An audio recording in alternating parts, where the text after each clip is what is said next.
রিমান্ডে নিয়ে পা উপরে ঝুলিয়ে মাথা নিচে জিভের সাথে ইলেকট্রিক শক দিয়ে এত পরিমাণে মারা হয়েছে তহিদ আফ্রিদিকে। এক পর্যায়ে তহিদ আফ্রিদি মার সহ্য করতে না পেরে সমস্ত গোপন সত্য ডিবির কাছে স্বীকার করলেন। চাঞ্চল্যকর তথ্য বেরিয়ে এসেছে, তহিদ আফ্রিদি শুধু একটা নয় বেশ কয়েকজন মানুষকে নিজের হাতে হত্যা করেছেন, এমনকি বেশ কিছু নারীকে ধর্ষণ করেছেন। সেই সমস্ত গোপন তথ্য তহিদ আফ্রিদি নিজের মুখে স্বীকার করেছেন। হত্যার দায়ে তবে কি তহিদ আফ্রিদিকে ফাঁসিতে ঝুলিয়ে মেরে ফেলা হবে? চাঞ্চল্যকর তথ্য উঠে এসেছে। রিমান্ডে নেওয়ার পর প্রথম 1 ঘন্টা পর্যন্ত তহিদ আফ্রিদিকে ইচ্ছে মতো মারা হয়েছে, কিন্তু তখনও পর্যন্ত মুখ খোলেননি তহিদ আফ্রিদি। শেষ পর্যায়ে রিমান্ডের সবচেয়ে ভয়াবহ যে শাস্তি তা দেওয়া হয়েছিল তহিদ আফ্রিদিকে, অর্থাৎ পা উপরে ঝুলিয়ে মাথা নিচে রেখে জিভের সাথে হাই ভোল্টেজ ইলেকট্রিক শক দেওয়া হয়েছে এবং ফুটন্ত তেল তহিদ আফ্রিদির পায়ের আঙ্গুলের সাথে দেওয়া হয়েছে। এর ফলে পা পুড়ে যাচ্ছিল, পায়ের নখ টেনে বের করা হচ্ছে।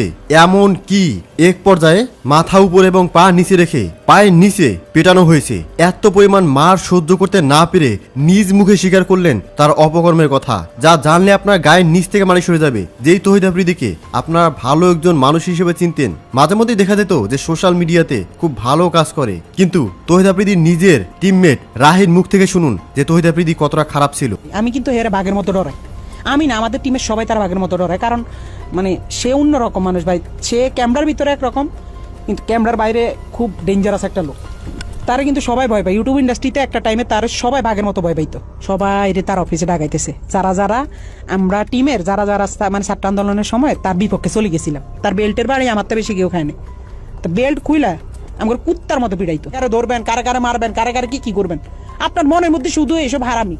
আল্লাহ কি আমরা ছাড় দিব? তহিদ আফ্রিদির একটি কলে ডিবি অফিসের মধ্যে ধরে নিয়ে আমাকে 1 ঘন্টা নির্মম ভাবে পিটায় এবং সেদিন আমি ভিতর থেকে মরে যাই এবং আমাকে বলা হয় যদি এই ঘটনা আমি কাউকে বলি তাহলে আমাকে তারা গুম করে দিবে। তো আপনারা বুঝতেই পারছেন যে রাহি ছিল তহিদ আফ্রিদির একমাত্র কাছের লোক। সে নিজের মুখে বলছেন যে তহিদ আফ্রিদি এই সমস্ত অপকর্ম করত, কিন্তু আইন তো শুধুমাত্র অন্য মানুষের কথাই চলে না। তাই তহিদ আফ্রিদির নিজের মুখ থেকে স্বীকার করানো হয়েছে যে তিনি কতজন মানুষকে হত্যা করেছেন, কতগুলো মেয়েকে ধর্ষণ করেছেন। তহিদ আফ্রিদির সাথে আমার একটা বন্ধুর মাধ্যমে যোগাযোগ হয়। তো ও আমাকে বিভিন্ন রকমের সহায়তার হেল্পেরই দেখায়, যে আমাকে আশ্বাস দেয় যে আমাকে কন্টেন্ট ক্রিয়েট করতেও আমাকে হেল্প করবে। এভাবে করে আমাদের কথা চলতে থাকতো। এক সময় মানে সম্পর্কের দিকে এগিয়ে যায়। ভুক্তভোগী ওই নারী শেষ পর্যন্ত চেষ্টা করেছিল আফ্রিদির সাথে সংসার করবার, কিন্তু টিভি অফিসে ডেকে নিয়ে তাকে গায়েব করে দেওয়ার হুমকি দেয়া হয়। তারপর আফ্রিদির সাথে সংসারের স্বপ্ন শেষ হয়ে যায় তার। ইনডিরেক্টলি ও আমাকে ভর্তার হুমকি দেয়। এবং তহিদ আফ্রিদির বাবা নাসির উদ্দিন সাথী, যিনি কিনা জোরপূর্বক মাই টিভি দখল করেছেন।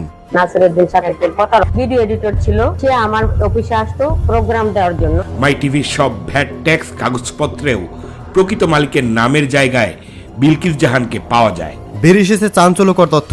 কেন তহিদ আফ্রিদি অন্য মানুষকে হত্যা করেছিল জানলে আপনার গায়ের লোম দাঁড়িয়ে যাবে।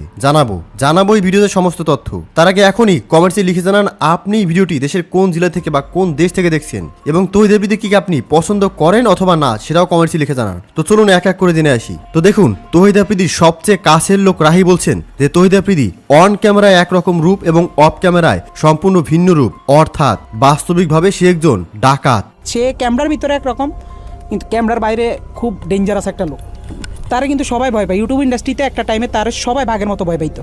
শোনা যাচ্ছে যে বিভিন্ন পয়সাওয়ালা লোকজন, মানে যাদের কাছে অনেক টাকা পয়সা রয়েছে, তাদেরকে ডিবি হারুন ক্ষমতা থাকাকালীন অবস্থায় গ্রেপ্তারের নাম করে ধরে নিয়ে যাওয়া হতো এবং তারপর তহিদ আফ্রিদি তার ডাকাত বাহিনী দিয়ে ইচ্ছে মতো মারধর করত, গুম করে ফেলার ভয় দেখাতো এবং বলতো যে এত কোটি টাকা অনুদান দিতে হবে, সেই টাকা যদি দেওয়া হয় তাহলে তুই প্রাণে বাঁচতে পারবি, নয়তোবা বাঁচতে পারবি না। এবং জানলে আপনার গায়ে লোম দাঁড়িয়ে যাবে যখন কোটি কোটি টাকা বাঁচার জন্য তহিদ আফ্রিদিকে দেওয়া হতো, তারপর তহিদ আফ্রিদি সেই লোককে প্রাণে মেরে ফেলতো, কারণ যাতে কোনো প্রমাণ না থাকে। কারণ যদি কোনো মানুষ টাকা দিয়ে কোনো রকম তহিদ আফ্রিদির হাত থেকে বেঁচে আসতে পারতো, তাহলে সেই লোক যদি পরবর্তী বার তহিদ আফ্রিদির গোপন তথ্য ফাঁস করে দেয়, এই ভয়েই নাকি তহিদ আফ্রিদি তাদেরকে প্রাণেই মেরে ফেলতো। বেধড়ক মারধর স্টার্ট করে আফ্রিদি নিজে। তোকে এখন গুম করে দেবে, তোর লাশ কই পড়বে এটা তোর মা বোনও খুঁজে পাবে না। তোর তো বাপ নাই, তুই তো বুঝবি না, তোর মা বোন তোরে হারাইলে বুঝবে। এই ধরনের কথা উঠে এসেছে, তাহলে একটাবার ভাবুন, যেই লোককে আপনারা মানবতার ফিরেওয়ালা ভাবতেন, যেই লোককে আপনারা সোশ্যাল মিডিয়াতে ভালো হিসেবে দেখছেন, সে নাকি ভিতরে একজন সাইকোপ্যাথ এবং মানুষ হত্যাকারী ডাকাত ছিল। আরো শোনা যাচ্ছে যে এই তহিদ আফ্রিদি মেয়ে পাচার করে দেশের বাইরে পাঠিয়ে দিত। বিশেষ করে অনলাইন ডেটিং অ্যাপসের মাধ্যমে সুন্দরী মেয়েদের সাথে তহিদ আফ্রিদি প্রথমে প্রেমের সম্পর্ক করত, এরপরে টাকার প্রলোভন দেখিয়ে তাদেরকে ডেটিংয়ে নিয়ে যেত এবং তারপর সেই মেয়েদেরকে চোখ বেঁধে গাড়িতে উঠিয়ে তার গোপন আস্তানায় নিয়ে যেত এবং সেখানে ইচ্ছে মতো মারধর করে বলতো যে তোকে যেখানে যা যা করতে বলবো তা তা করবি, নয়তোবা তোকে প্রাণী মেরে দেবো। এবং তার সেই লোমহর্ষক হত্যাকাণ্ডের ভিডিও দেখাতো সেই সমস্ত মেয়েদেরকে, বলতো যে আমার কথা না শুনলে ঠিক এই পরিণতি হবে তোর। তো সেই সমস্ত মেয়েরা প্রাণের ভয়ে তহিদ আফ্রিদির সমস্ত কথা মেনে নিত। তারপরে নাকি তহিদ আফ্রিদি এই মেয়েদেরকে বিশেষ করে বিদেশি দালালদের কাছে চড়া দামে বিক্রি করে দিত। মানে ভাবা যায় যেই মানুষটাকে আপনারা সোশ্যাল মিডিয়াতে এত ভালো দেখতেন, সে ভেতরে ভেতরে এই সমস্ত কাজ করে কারি টাকা কামিয়ে নিত এবং সেই টাকা দিয়ে সামান্য কিছু টাকা গরিব অসহায় মানুষকে বিভিন্ন বন্যার সময় দান করত এবং এভাবেই লোকচক্ষুরার আড়ালে অপকর্ম করে মানুষের কাছে ভালো সেজেছিল এই তহিদ আফ্রিদি। এমনটাই কিন্তু বেরিয়ে এসেছে। বলা হয় সত্য কখনো গোপন থাকে না। তো দেখুন, বেশ কিছু সোশ্যাল মিডিয়া ইনফ্লুয়েন্সার এই তহিদ আফ্রিদির ব্যাপারে মুখ খুলতে শুরু করেছে। তো আপনাদের কি মনে হয়, এই তহিদ আফ্রিদিকে কি ফাঁসি দিয়ে মেরে ফেলা উচিত নাকি তহিদ আফ্রিদিকে ছেড়ে দেওয়া উচিত? আপনাদের মন্তব্য কমেন্টসে লিখে জানাবেন। পরবর্তী আপডেটগুলো সবার আগে দেখার জন্য চ্যানেলটিকে সাবস্ক্রাইব করে রাখুন। ধন্যবাদ।